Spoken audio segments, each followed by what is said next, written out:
Andrea había adelantado este tema, tiene que ver con las secuelas que estás dejando el COVID y qué es lo que puede pasar, además de esa falta de aire, como dice aquí la pantalla, Andrea. Desde el minuto 1, Claudio, se sabe que una persona con obesidad, una persona con diabetes, una persona con hipertensión o mayor de 60 años tenía que cuidarse más que nadie frente al coronavirus. Pero ¿qué pasa con alguien joven, con alguien que tal vez se contagió pero no lo sabe, que es asintomático, que un día está sentada en su casa frente al televisor, muy tranquila, y no está saturando bien y no lo sabe? ¿Será ese silencio, ese virus que comienza a penetrar en nuestro cuerpo de manera traicionera y silenciosa lo que hace que mucha gente llegue ya al sistema de salud cuando es tarde?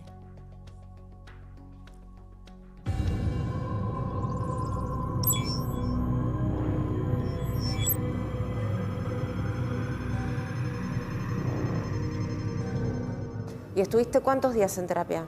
11 días.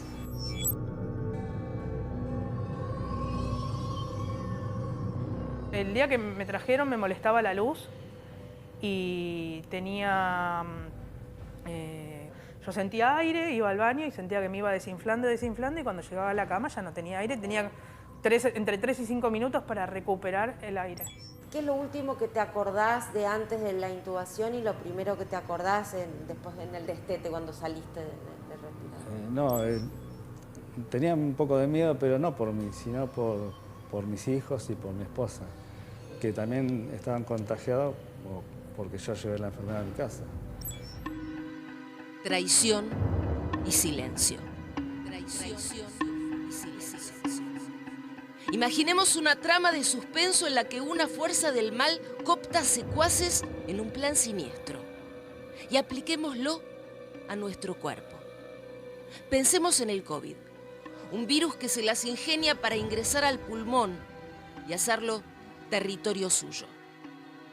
Pero, a diferencia de las neumonías bacterianas, donde el daño es en zonas grandes y se puede combatir con antibióticos, la neumonía por coronavirus se muestra diferente y silenciosa. El virus se toma su tiempo para generar daños en varias zonas, pequeños daños, pero muchos, dispersos. Y luego secuestra las células inmunes del pulmón y las usa para propagarse. A mayor traición del virus, a mayor silencio de la neumonía, mayores consecuencias. Lo que estamos haciendo es un seguimiento que va desde al mes de la alta hospitalaria, al tercer mes, al sexto mes y al año. Lógicamente vamos viendo secuelas que permanecen o persisten en el tiempo, de los cuales se ve un porcentaje, que es el equivalente, digamos, a un 10%, de casos con secuelas pulmonares, fibrosis persistentes pulmonares. Oscar tiene 59 años. Tuvo neumonía bilateral severa por COVID el año pasado. Fue un paciente de la primera ola. Estuvo 11 días internado en terapia, 3 de ellos intubado. 6 meses después del contagio, debió vivir con una mochila de oxígeno. Yo salí con oxigenoterapia a mi casa y al principio, en los primeros meses, usé 6 reservorios de oxígeno por mes, todo el día, o sea, día y noche tenía que tener el oxígeno, no lo podía dejar, porque no podía respirar. Si caminaba 2 o 3 metros me agitaba mucho, así que no me podía bañar solo, tenía que bañar mi esposa. Esa fue la principal, digamos, la principal característica de tu vida después del COVID, la dificultad respiratoria. Para respirar, sí. y esto de agitarte y no poder hacer nada solo. No podía hacer nada solo. Y me dolía mucho el pecho. Carolina es mucho más joven, 37 años. Y si bien no llegó a la terapia intensiva, estuvo cerca, solo con el máximo de oxígeno y gracias a la ayuda del suero equino, evitó la intubación. Hoy, ambos comparten la sala de rehabilitación respiratoria en el Sanatorio Méndez. Al lado de cómo salí de la internación, que me temblaban las piernas, que los primeros días caminaba como una persona de 70, 80 o de menos años, pero que tiene dificultad para caminar. El primer día me acuerdo que salí de acá para ir a comprar a una farmacia 2 cuadras y media, le dije a mi novio que me lleve en auto, que no era capaz de caminar 2 cuadras y media.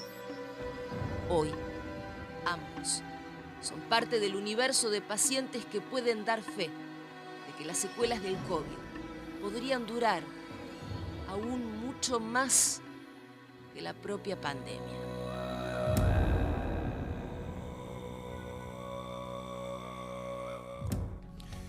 El tema es cuando llegan tarde a la atención médica, ¿no? En algunos casos cuando llegan tarde, en otros tal vez llegan a tiempo. Lo importante es que estamos ante el desafío de saber cuáles son las secuelas y cuánto duran. En el Sanatorio Méndez del barrio Caballito, donde estuvimos haciendo este informe, hay todo un equipo interdisciplinario que está haciendo un seguimiento de pacientes, ¿sí? De pacientes contagiados desde el año pasado, con estudios y resultados alarmantes de cuáles son las secuelas a 30 días, a 6 meses y aún después de un año de la infección. Fíjense.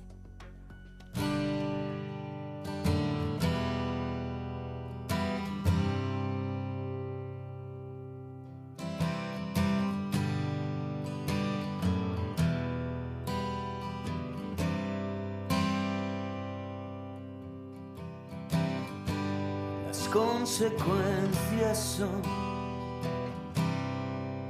inevitables. Lo que sorprende particularmente es la persistencia de síntomas, la persistencia de la falta de aire, la persistencia de los dolores musculares y articulares, la fatiga muscular. No te subo la velocidad. 5 minutitos. Avísame cuando diga 8. Cardiólogos, neumonólogos y kinesiólogos especializados en rehabilitación respiratoria del Sanatorio Méndez hacen desde el año pasado un seguimiento de los pacientes que tuvieron neumonías por COVID. Allí fuimos a buscar respuestas.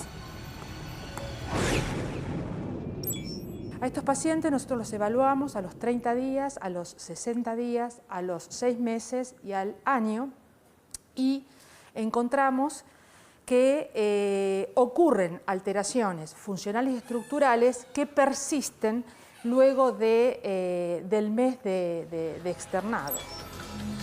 Las conclusiones alarman. 6 meses después de haber sufrido COVID, de 270 pacientes que tuvieron neumonías de moderadas a severas, el 10% presenta algún tipo de daño pulmonar. Bueno, ahí salió que tenía una fibrosis y una inflamación en el ventrículo izquierdo, del corazón. Y hoy te estás rehabilitando. Hoy me estoy rehabilitando y sí, con medicación. Y también. vas mejor. Voy mejor, sí. Uso un PAF por el tema de que me agito cuando camino, cuando subo escaleras. Cada paciente es un mundo, desde alteraciones neurológicas, alteraciones de la marcha, alteraciones sensitivas que no se pueden rozar con nada porque les duele. El pulmón es el órgano que primero se afecta, pero no el único. Y lo mismo pasa con las secuelas. Haciendo gala de su capacidad de daño, el COVID se maneja como una patología multisistémica y va por más. Hay diferentes manifestaciones cardiovasculares. La miocarditis es una de ellas, pero después hay lesiones del músculo cardíaco con lesiones coronarias o sin lesiones coronarias. Es decir, al producir inflamación en aquellos que ya tienen una enfermedad preexistente, eso puede desencadenar un problema coronario, puede producirse insuficiencia cardíaca. Pacientes que ya han pasado por los controles cardíacos, los controles de neumo, y yo los pongo en una cinta, teóricamente está todo bien, pero un paciente que se le dispara la frecuencia cardíaca y cuando yo los pongo en reposo, tardan muchísimo tiempo en volver y se mantienen con frecuencias cardíacas muy altas. Evaluar a los pacientes que sufrieron coronavirus será un largo desafío aún después de finalizada la pandemia. Sabemos que mata, sabemos que daña, pero no sabemos cuánto ni por cuánto tiempo. Nosotros hemos también detectado trastorno del estado de ánimo del paciente, ¿no? Algunos pacientes presentan depresiones leves a moderadas post-internación por neumonías por COVID y luego de haber pasado este proceso agudo.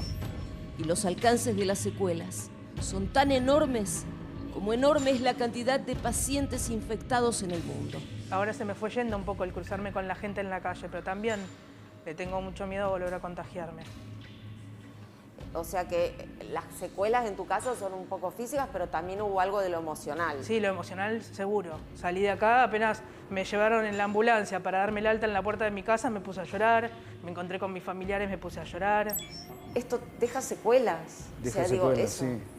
O sea, en el cuerpo, psicológicas, todo. O sea, ¿Tu cuerpo no es el mismo? No. ¿Y tu cabeza? Cambió totalmente. ¿Qué mundo imaginamos después del coronavirus? La incertidumbre acorrala el futuro. Pero el miedo a lo que viene después del contagio es un temor más cercano. Las pocas certezas se nos escapan de las manos.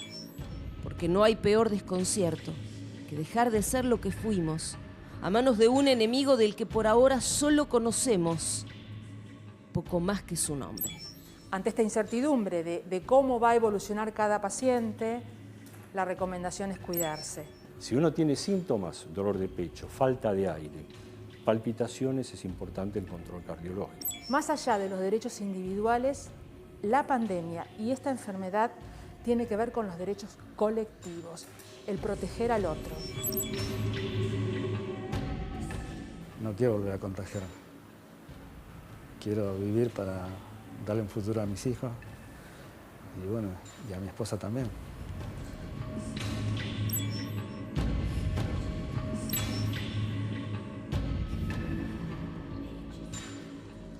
Hay que cuidarse uno y proteger al otro, decía la doctora, ¿sí, no? Hablamos de enfermeros hoy. Ese hombre que escuchamos hoy, Oscar Coronado, enfermero del Borda, se contagió trabajando. No tenía enfermedades preexistentes. Estuvo 11 días en terapia intensiva por neumonía bilateral. A ver las conclusiones de Lancet.